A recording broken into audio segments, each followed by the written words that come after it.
Hello, my name is Lukas Nölke, and this talk is about online minimum cost matching on the line in the Recourse setting, and it is joint work with Nicole Mego. I want to start by defining the problem in a more classical setting first, the offline setting. Here we're given a complete bipartite graph whose vertices consist of requests and servers, and the edge costs are induced by a line metric. That is, the requests are points on the line, drawn here as circles, and the servers as well, they're drawn as squares, and the cost of connecting a request to a server is given by the distance on the line. And the goal is to find a minimum cost matching that connects each request to a unique server. And for this example, this would be an optimal matching, which has a cost of 10, and we denote this cost by opt. In the online setting, however, the requests are not known beforehand and they appear one by one. And when a request appears, it has to be matched immediately to a free server, and this decision cannot be taken back later on. Then we cannot really hope anymore to find an optimal solution, and instead we try to minimize the competitive ratio of an algorithm. That is, the ratio between the cost of the algorithm's matching and that of an optimal offline solution.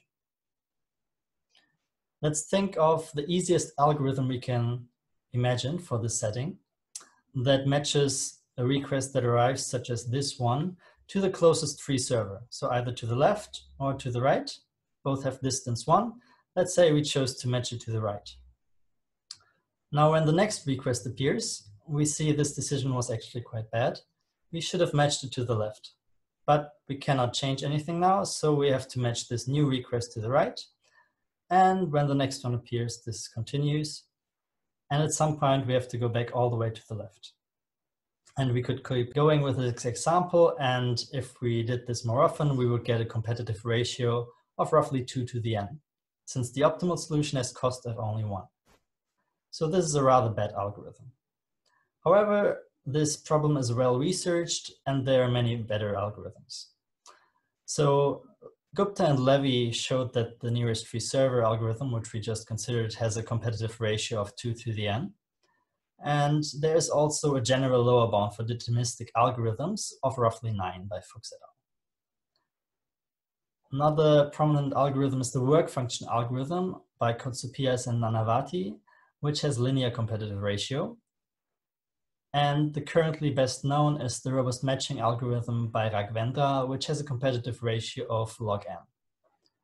This actually has a matching lower bound that is due to Antoniadis et al. And while it is not true for all algorithms, it is actually true for all known algorithms in literature. However, it is still open whether or not there exists a constant competitive algorithm for online matching on the line. Now, if you think from a practitioner's point of view, in applications, this requirement of your decisions in the online setting being irrevocable, that you can never take anything back, is rather harsh and not really sensible. Because I can think of many applications where taking back decisions is surely inconvenient, but it is not too bad as long as we don't do it too often. And this is what motivates the Recourse setting. Lies between the offline and the online setting. And here, again, the requests appear one by one. We have to match them immediately, but we can revoke our decisions to some degree. We're given a recourse budget, and within this budget, we can take back some decisions. And then we still want to bound the competitive ratio, and at the same time, also limit the recourse budget. Now, if we consider the example from before, we have this first request that we matched badly to the right. And then once the next request appears, we could use a recourse action to redo our bad decision. And then from here on, we could match as in the optimal solution. And in the rest of this video, I want to talk about how to use our recourse actions efficiently. Specifically, we show that in the recourse setting, we can, in fact, have a constant competitive algorithm when we allow for a recourse budget of n log n. And note that the same result was also obtained by Gupta et al., but they use different techniques and a different algorithm. They also consider general metrics. Moreover, we also show that on special instances where requests and servers alternate, we can have a constant competitive algorithm that only uses constantly many recourse actions per request. And we give a nice performance recourse trade-off as well. These instances are rather special, but they are of interest because the lower bound of log n in fact holds for precisely these instances. In the rest of this talk, I want to focus on the first result, for which we crucially rely on the robust matching algorithm by Raghavendra. And this algorithm in turn relies on the Hungarian algorithm, which I want to describe now. It's a very classical algorithm for the offline setting that iteratively constructs an optimal solution. It does so by augmenting along alternating paths. So given an intermediate solution like this, the next request would be incorporated by augmentation along a path, for instance, along this to the left, or along this one to the right. And there may be several paths to choose from, and we choose one that minimizes the following cost function. That is this cost function that takes all edges that would be added to the matching by augmentation and sums their costs, and subtracts the cost of edges that would leave the matching. So in this case, the cost of the path to the left is 2, and the cost of the path to the right is 3 minus 2, which is 1. So it would choose the path on the right, and augmentation would give us this matching, which is optimal. How can we get an online algorithm from this? One idea would be to connect the ends of the path, like such. And let's investigate this idea a bit. Let's rebuild this matching from scratch. Let's start with the first request. We could either go to the left or the right. It's the same cost. So let's go to the right. This is the new matching. Offline and online is the same. Now this request appears again. We could go to the left or the right. Let's choose the left. And this is the new situation. And then the last request comes and we match to the right. And if we keep doing this, then we would get a matching cost of n squared, whereas the optimal solution has a cost of only n. So a competitive ratio which is linear in n. Now what's interesting, if we change this cost function here, just by adding a factor of t in front of the first term, Raghavendra showed that this then actually leads to a log n competitive online algorithm. The offline matching is a bit worse with respect to cost. It's now just a t approximation, but here we have a huge improvement and are log n competitive. Intuitively, we can this way balance between the Hungarian algorithm for t equals 1, which only focuses on gaining an optimal offline solution, and the closest free server algorithm when t tends to infinity, which greedily optimizes the online connection cost when connecting to the next server. So if you consider this example from before, now we have a tnet cost of 6 when t equals 3 when going to the left, and a cost of 7 when going to the right. So in this case, we would not take the right part anymore, but would augment to the left instead. Now, this is a quick summary of the tnet cost algorithm by Raghavendra, but now how can we use this in our recourse setting? And the key idea is the following. First, when a request arrives, we maintain the online matching and the offline matching as in the tnet cost algorithm. And according to the tnet cost, we classify the requests and create so-called search intervals. And then we further group the requests depending on the size and the structure of these intervals into blocks. And depending on which block a request belongs to, we will match it either according to the online matching or to the offline matching from the tnet cost algorithm. Let me define these search intervals first. So the search interval of a request is basically the portion of the line where the tnet cost algorithm searches for a free server. This is a closed interval where the left and right point of the interval are those points on the line that are reachable with the tnet cost used of connecting this request to its free server. So here RJ was connected with a tnet cost of 9 to the server on its right, to this one. And with the same tnet cost, we could have reached until this point, which is not a server, but for the purpose of this definition, we consider it as a virtual server. So this is its search interval. And now, in fact, we're not interested in the search interval, but in what we just call the interval of RJ now. And to get this interval, we take the union of all known search intervals, which is again a union of intervals, and take the maximal interval in this union that contains RJ. So in this case, the search intervals equals the interval of RJ. But for instance, when the next request arrives here, it matches to the server on its left with a cost of 2. It could go to the same virtual server also with a cost of 2. So this is the search interval. And because this intersects the previous search interval, the interval of RJ plus 1 spans this whole region. So in particular, we see that this is a laminar structure we get because of this union that we take. I want to note that this definition is different than that of Raghavendra's, and actually the search intervals are different from his. But we can show that the intervals are the same again, so we can use all of his results while retaining this useful and more intuitive definition. So what we're most interested in are the intervals of the requests, and the search intervals are mostly a tool for the construction of them. And for these intervals, we also classify them into different levels. And these levels increase in length of the interval exponentially. That is, we say an interval has level k if its length is between 1 plus epsilon to the k minus 1 and 1 plus epsilon to the k.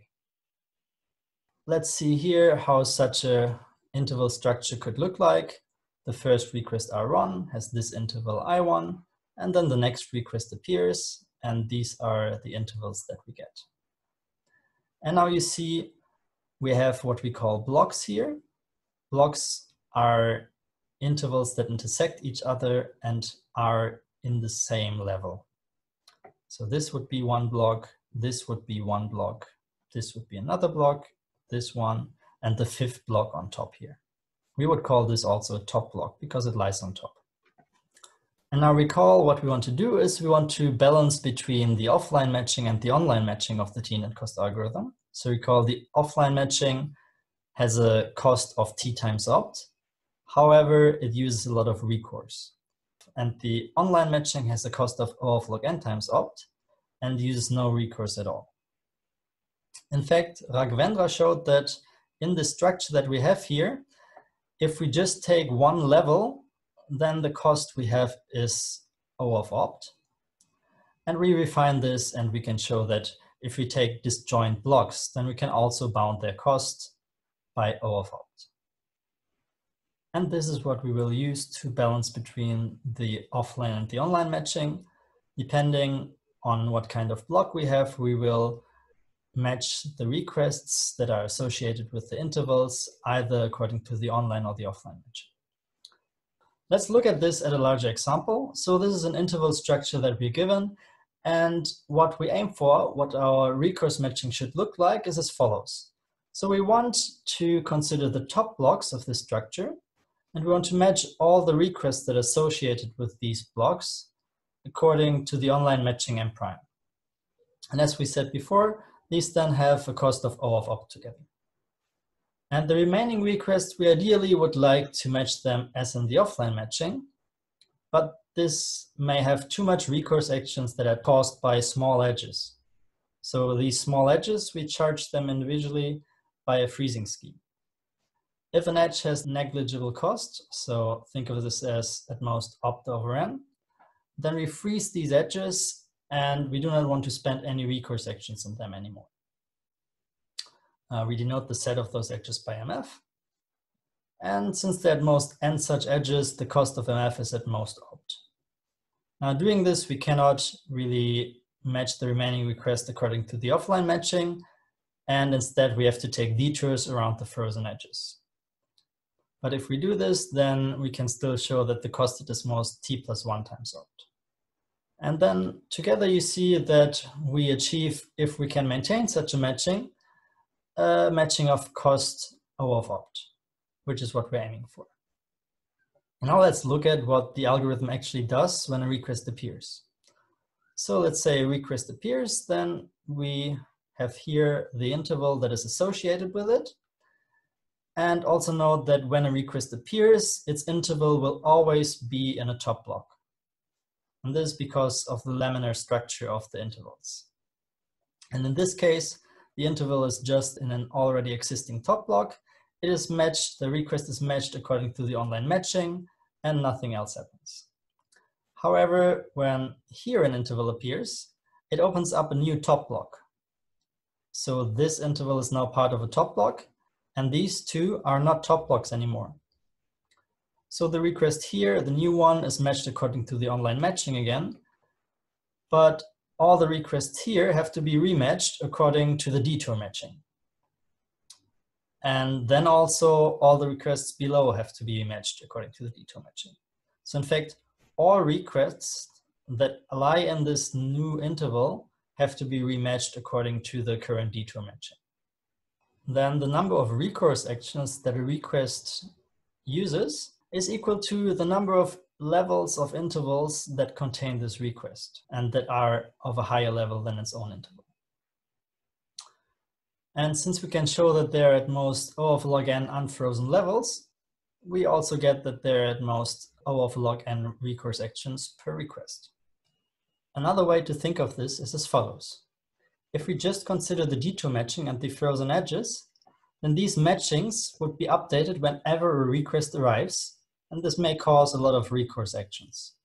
Therefore, we use the online matchings and the top blocks kind of act like an input buffer for the detour matching and the frozen edges. So when a request arrives, first will be placed in such a local input buffer and be matched according to the online matching. Once an input buffer is full, that is, once a new top block is opened on top of it, its requests are released and the detour matching and the frozen edges are updated on the corresponding portion of the line. This is how we maintain a constant competitive solution with a limited recourse budget. So in this, I left out some details, and one major thing is that in the online setting, of course, we do not know the values of n and opt beforehand. So we cannot actually freeze edges depending on these values. So our freezing scheme actually is as follows. At time I, we freeze an edge if its cost is below opt I over I squared.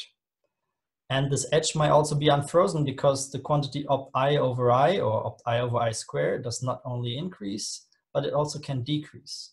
So if at some point in time an edge has cost over opt I over I, then we unfreeze it again. And we can show that if a request becomes frozen at time I, then it stays frozen until at least time I squared. And a second thing we can show is that a request that is unfrozen from time I to time k takes part in at most log k recourse action, because there are at most log k levels on top of it. And together, we again get that the recourse is O of log n. I also want to give some more details about the detour matching. So let's consider a request R here, which is unfrozen, and we would like to match it as in the offline matching. So in that case, we would want to match it to this server, which unfortunately is already blocked by this frozen edge from this request.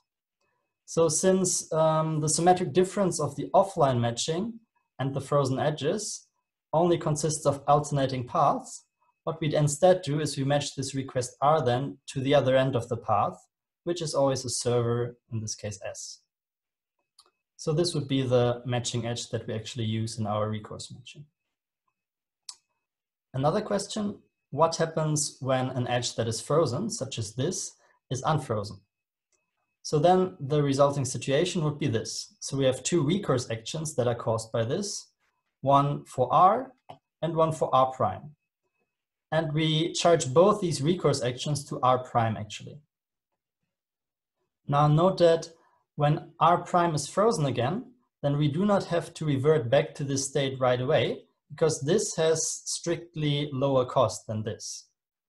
So instead, we wait until R prime takes part again in a larger recourse action, and only then revert back to the frozen edge.